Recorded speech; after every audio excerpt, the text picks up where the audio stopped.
जय हिंद, नमस्कार, राम राम। मैं ओम प्रकाश बारू, तहसील बाब, जिला फलोदी, राजस्थान। आज फिर EWS का एक छोटा सा मुद्दा लेके आपके सामने उपस्थित हुआ हूँ, क्योंकि जो आंदोलन चला रहे हैं, जो साहब लोग आगे अग्रणी बन के बढ़ रहे हैं आगे, उनकी हौसला अफजाई को सलाम, उनके हौसले को सलाम, जज्बे को सलाम।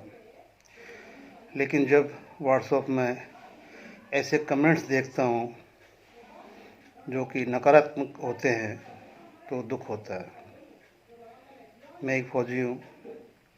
हम लोग वन रैंक वन पेंशन का आज 20 फरवरी 2023 से लेके ये 20 फरवरी 2024 आएगा तो 1 साल हो जाएगा जो जंतर मंतर पे बैठे हुए हैं। आंदोलन कभी व्हाट्सएप में नहीं चलता है, आंदोलन फ़ोन में नहीं चलता है, फ़ोन पे बड़ी बड़ी बातें करने से नहीं चलता है। आंदोलन के लिए धरातल पे आना पड़ता है। जो धरातल पे आके लड़ता है उनकी कदर करो। अगर आपको कुछ प्राप्त करना है तो, क्योंकि आप उनका सहयोग करोगे, उनके साथ होगे। रविंद्रनाथ टैगोर ने कहा ना कि एकला चलो रे। अगर एक आदमी आंदोलन के लिए आगे चला है तो उसके अंदर ये जज्बा होता है कि उसको पता है कि मेरे साथ में लोग अपने आप जुड़ जाएंगे अगर मेरा आंदोलन का स्वरूप और मेरी जो मांग है वो पवित्र है और सबके हित के लिए है। तो इसलिए आप सहभागी बनिए। इसमें कहा जाता ना, तन से बनिए यानी साथ चलिए, मन से बनिए यानी कि उनको मनोबल दीजिए।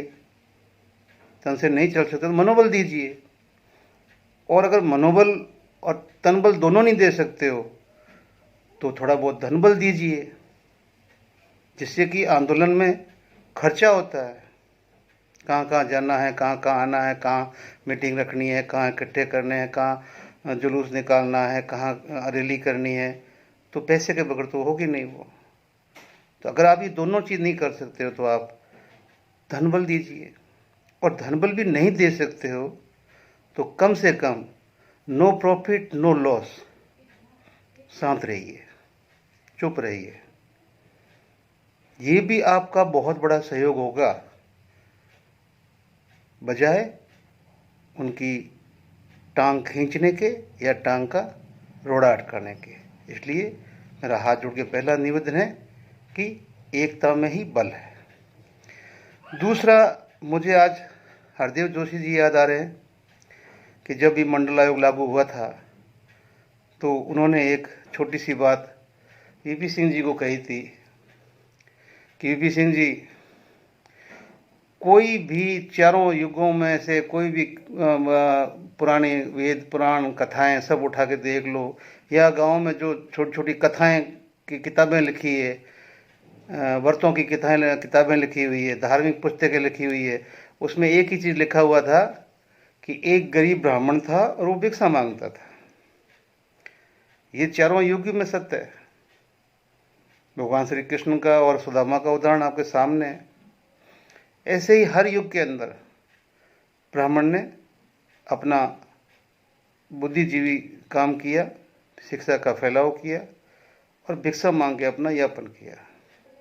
और आज भी आप हमारे, मैं ज़्यादा तो नहीं कहूँगा, लेकिन पश्चिमी राजस्थान में आ जाइए, फिर भी ये परंपरा थोड़ी बहुत बची हुई है। अब ब्राह्मण के लिए ये भी कठिन हो गया है, क्योंकि अभी मैंने क्या बोला, हम जात पात पे है ही नहीं, अब हम वर्गों में है, उच्च वर्ग, मध्यम वर्ग, निम्न वर्ग। होटलों में शादी हो जाती है, कानून के हिसाब से शादी हो जाती है, और ब्राह्मण की जरूरत भी नहीं पड़ती है। बहुत लोगों ने इन चीज़ों को बंद कर दिया है, तो उसकी आजीविका वैसे ठप। वो आज भी कुछ लोगों को अगर छोड़ भी देंगे, बिजनेस में चले गए, तो बहुत परसेंटेज गाँव में है कि जो आज भी ग्रामीण अपने सामाजिक जो ढांचा बना हुआ उसी के ऊपर वो आश्रित है।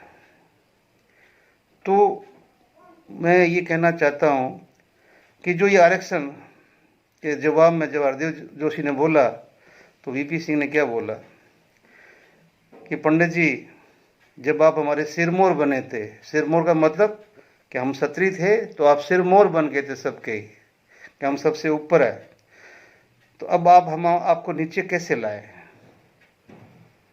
कोई कानून नहीं ला सकता आपको नीचे, कोई संविधान आपको नीचे नहीं ला सकता। आप अपने नसीब से नीचे चले गए। अब मैं आगे बढ़ता हूं कि यार, जन्म, कौन सा जीव चाहेगा कि मुझे गरीब घर में पैदा कर? अगर उस जीव के हाथ में होता तो वो गरीब घर में क्यों पैदा होता? और उस जीव के हाथ में होता तो वो जनजाति, अनुसूचित जनजाति जो जातियां बनाई हुई है कानून की, मैं उसी को, कानून में नहीं है, सॉरी, मुझे माफ़ करना, सरकार की, वोट बैंक के लिए, बाकी धरातल पे कोई जातियां नहीं है। अगर बनाया हुआ है तो भी कुछ आंदोलन जीवी है जो अपना वो बोलते हैं ना, रोजी रोटी के लिए उन्होंने बांट के रखा हुआ, बाकी धरातल में कुछ नहीं है। तो समाज के अंदर एकरूपता आ रही है, वर्गीकरण हो रहा है, जातियां लुप्त हो रही है, उनके कामकाज लुप्त हो रहे हैं। कोई भी, बहुत से लोग अपने पुश्तैनी काम छोड़ के और कामों में चले गए हैं। तो फिर ये आरक्षण जातिगत आधार पे होके किसके लिए फायदा हुआ है? क्या वो समाज उठ सके हैं क्या, जिनके लिए बाबा साहेब ने 10 साल के लिए किया था, आज तक वो चल रहा है? उसके बाद में 90 से तो बहुत जोर शोर से चल रहा है। तो क्या 90 के बाद में आज 34 साल में आज कोई सरकार ये आंकड़े दे सकती है कि 34 साल में कौन सा समाज इस आरक्षण की वजह से गरीबी रेखा से बाहर आ गया, या गरीबी रेखा में इतना ऊपर उठ गया? समाज कोई भी हो, समाज में एक बुराई भी है। जब समाज में कोई आदमी ओहदा पा लेता है या कुछ पा लेता है, तो फिर वो नीचे वाले का हाथ छोड़ देता है। हाथ खींचने वाली वो परंपराएं वो हमारे बुजुर्गों में थी, उनकी सोच को ही हमने नकार दिया। आज हम नव युग के हो गए हैं, नए युग के हो गए हैं। उस युग को ही हम भूल चुके हैं, जिसके अंदर अगर किसी व्यक्ति के घर बच्ची होती थी तो उस गांव के मुखिया का दायित्व होता था कि उसकी शादी करें। इस तरह की परंपराएं थी। लेकिन आज हम बहुत आगे बढ़ गए हैं, आधुनिक हो गए हैं। लेकिन मेरा प्रश्न वही है कि आरक्षण से कौन सा समाज गरीबी रेखा से बाहर आ गया है और वो मुख्य धारा में शामिल हो गया है? अगर 34 साल में इसकी कोई आउटपुट है तो सरकार को इसको आगे बढ़ाना चाहिए, नहीं तो सरकार को हर वर्ग के बारे में सोचना चाहिए। जो निम्न वर्ग को पकड़िए और निम्न वर्ग में जितनी जातियां आती है सबको दीजिए। मध्यम वर्ग को परसेंटेज में जैसे आप ओबीसी को लेते हैं वैसे ले लीजिए, और उच्च वर्ग को छोड़ दीजिए, वो चाहे किसी कौम का है, किसी कौम का है। लेकिन अगर जाति में आप जाओगे तो मुझे नहीं लगता कि भी समाज का उद्धार हो ही गया इस आरक्षण से। अगर हुआ है तो भाई वो समाज को मुबारक है उसको। हर समाज अपने खुद के बारे में सोचे। मैं उन समाजों को बोलना चाहता हूं कि आप लोग खुद सोचो कि अगर आपको सही शिक्षा, सही स्वास्थ्य, आपका स्वाभिमान, और अगर आपको आत्मनिर्भर बनाया होता किसी सरकार ने, तो क्या आज आपको आरक्षण की जरूरत पड़ती? अरे एक गांव में 500 घर होते हैं, 2-4 लड़के नौकरी लग जाते हैं, तो क्या पता सारे सपने देख लें कल को मेरे बच्चों को भी आरक्षण मिलेगा। ऐसे सपने में डूब रहे वो परिवार पूरा जिंदगी बीत जाता लेकिन नौकरी नहीं मिलती है। तो ये जो दूर के ढोल सुहाने लगते हैं, वैसे इस तरह के जो ये पॉलिसियां बनाई हुई हैं, आप लोग भी इससे बाहर आओ और सरकार को बोलो खैरात की भीख मत दो। हक है तो हमें अपनी शिक्षा दो, हमें अपना रोजगार दो, हमारा स्वास्थ्य दो, हमारा स्वाभिमान दो, जो हमारा कानून में लिखा हुआ है वो दो।